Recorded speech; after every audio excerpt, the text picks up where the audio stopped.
दिवाली की मुबारकबाद पेश करना कैसा है? क्या दिवाली की मुबारकबाद पेश करने से निकाह वगैरह भी टूट जाता है? ये सवाल एक साहब ने मुझसे किया है।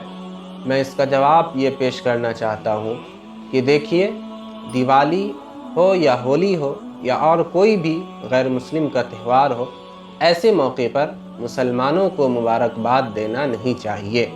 मुसलमानों के लिए मुबारकबाद देना जायज़ और दुरुस्त नहीं है। हाँ, अलबत्ता ये बात भी ज़हन में रखिएगा कि अगर कोई मुसलमान ताज़ीम और तकरीम की नीयत से मुबारकबादी पेश करता है, तो याद रखिए उलमा ने लिखा है कि फिर तो कुफ्र का अंदेशा है ऐसे शख्स पर।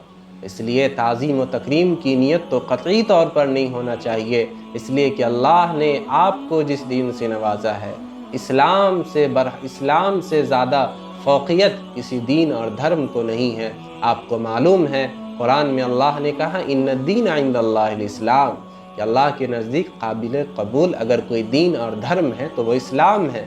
इसलिए आपको अपने इस्लाम पर 100% अमल करना है। उद्खुलू फिस्सिल्मि काफ़ा, इस्लाम को पूरे तौर पर थामना है, इस्लामी तालीमात पर अमल करना है।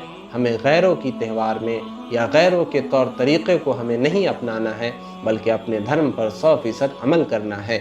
और याद रखिए, अगर किसी ने मुबारकबादी पेश कर दी है और उसकी नीयत ताज़ीम व तकरीम या इस तरह की कुछ भी नहीं है, तो उसके इस जुमले की कहने की वजह से उसका निकाह नहीं टूटेगा।